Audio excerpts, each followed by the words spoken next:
Hello friends.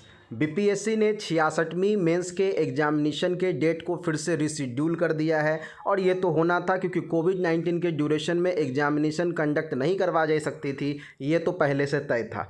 लेकिन ये BPSC ने पहली बार तो किया नहीं है, ऐसी घटना तो कई बार देखने को मिली है। और मैं घटना इसलिए कह रहा हूँ क्योंकि ये घटना से कम भी नहीं है, क्योंकि बार बार एग्ज़ाम रिशेड्यूल करना, समय पे किसी चीज़ को नहीं करना, एक एग्ज़ाम को लेकर इतने दिनों तक लटका देना। मैं फ़िलहाल बात कर रहा हूँ उस एग्जामिनेशन का जो बीपीएससी ने लटकाया, और वो एग्ज़ाम में 64th फाइनल रिजल्ट। आप देखो सारा काम हो चुका है तब भी रिजल्ट लटका पड़ा है। सबसे पहले मैं नोटिस आपको दिखा दूं जो बीपीएससी ने कुछ देर पहले, मतलब कि अभी 5-6 घंटे पहले रिलीज की थी कि 66 में जो मुख्य परीक्षा होनी थी, लिखित परीक्षा जो 4-6 और 5-6 और 8-6 को होनी थी, वो अभी कोविड के कारण स्थगित की जाती है, जिसकी घोषणा बाद में की जाएगी। ये तो आप लोग को पता पहले से है। लेकिन जो मुख्य मुद्दा है, मैं मुख्य मुद्दे पे आता हूँ। मेरे लिए मुख्य मुद्दा है 64th बीपीएससी का मेंस का रिजल्ट, क्योंकि हमारे बहुत सारे मित्र और मैं खुद भी इसके लिए बहुत दिन से इंतज़ार कर रहा हूँ कि भाई अब तो फाइनल रिजल्ट बना दो, क्योंकि मेंस हो चुका, मेरिट बन चुका, हर चीज़ हो चुका है, बस फाइनल रिजल्ट नहीं बनाया जा रहा है।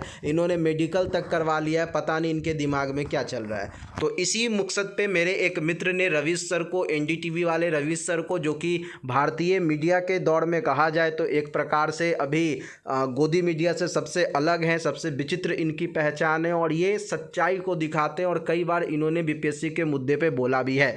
इनको मेरे मित्र लिखते हैं, नमस्कार सर, सुप्रभात। आपसे निवेदन है कि प्लीज़ आप इस बात पर ध्यान दीजिए। एस्पिरेंट वेब सीरीज की एक पंक्ति है, आपने भी इस मूवी को देखा होगा, पलट के देखो तो ज़िंदगी के 6 साल ख़त्म, पर उसमें उम्मीदवार इन 6 सालों में अपने पूरे 6 अटैम्प्ट तो आजमा सकता है। बिल्कुल सही बात है, लेकिन यहाँ तो 3 साल में भी एक एग्ज़ाम कंप्लीट नहीं हो पाता है। पर क्या जो एक ही अटैम्प्ट आपके जीवन के 3 साल खा जाए और आप अधर में झूल रहे हो, तो कभी तो परिणाम आएगा। तो ये तो है, बिहार में आप कोई भी एग्जामिनेशन उठा के देख लीजिए, मुझे नहीं लगता है कि कोई एग्ज़ाम 1 साल में कंप्लीट होता भी होगा, और अगर होता भी होगा तो उसका कुछ अलग चरखा ही होगा, क्योंकि बिहार में चरखा के अलावा कुछ चलता भी नहीं है। शायद बिहार में ही गांधीवादी लोग ज़्यादा रहते हैं और नीतीश चाचा उनका नेतृत्व करते हैं। ये हाल है बिहार लोक सेवा आयोग का। इसकी गति तो प्रकाश की गति को शर्मसार कर दे जी। तो ये तो बिल्कुल सही बात है, प्रकाश की गति तो भैया ने ज़्यादा लिख दिया। उनको लिखना था कि इनकी गति तो कछुए की गति को भी शर्मसार कर दे, क्योंकि इतनी भी तेज़ गति ये लोग नहीं चल पाते। बिहार लोक सेवा आयोग जितने समय में 64वीं बीपीएससी की परीक्षा और परिणाम घोषित करता है, उतने में तो उत्तर प्रदेश लोक सेवा आयोग ने 3 परीक्षा और परिणाम घोषित कर दिए। बिल्कुल सही बात है। और उन्होंने बीपीएससी से कहीं अधिक एग्जामिनेशन भी कंडक्ट करवाई, और बिहार से कहीं बड़ा स्टेट भी है यूपी। 2018 में 64वीं बिहार प्रशासनिक सेवा के लिए विज्ञापन जारी होता है। 18 में प्रारंभिक परीक्षा, 19 में मुख्य परीक्षा और 20-21 में इंटरव्यू के लिए तारीख पे तारीख दी जाती है, और अंततः कोविड-19 के बाद इंटरव्यू हो जाता है। आगे ये रवीश सर को लिखते हैं कि इंटरव्यू के बाद मेडिकल होता है, मेडिकल भी करवा लिया जाता है, और 12 मार्च फिर 12 अप्रैल, और इसी प्रकार से अखबार में बार बार बयान जारी हो रहा है कि अब आएगा रिजल्ट, अब आएगा रिजल्ट, और अब कोरोना के कारण अभी नहीं आएगा रिजल्ट।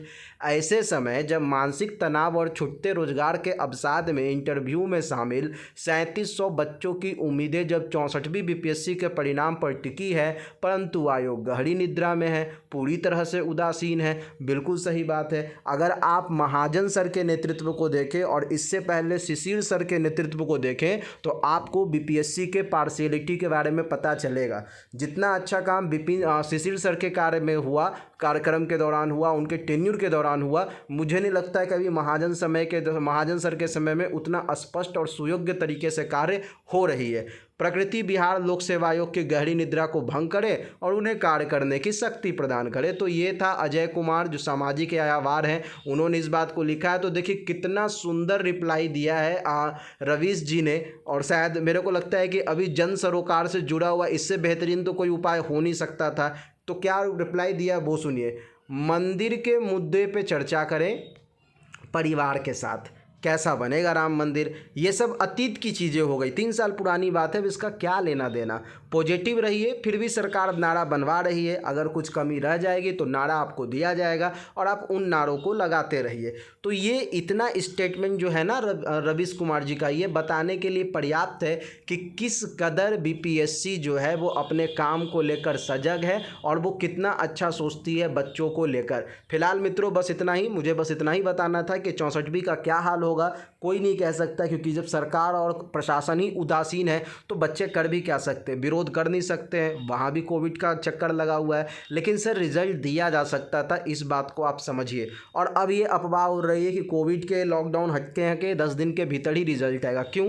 अभी कौन सी ऑफिस बंद है, आधे स्टाफ के साथ तो काम हो ही रहा है, दूसरी बात कि सारा काम तो हुआ पड़ा है, तो फिर दिक्कत कहाँ पर है? बस दिक्कत यही है कि लोग काम करना चाहते नहीं हैं और उस सिस्टम के शिकार हम हैं। और इस सिस्टम को जो उठाता है उसके लिए तो आप समझ ही रहे हैं, वो रवीश कुमार और एनडीटीवी तरीके का न्यूज़ चैनल बन के रह जाता है, जो केवल और केवल निगेटिव मीडिया कहलाता है।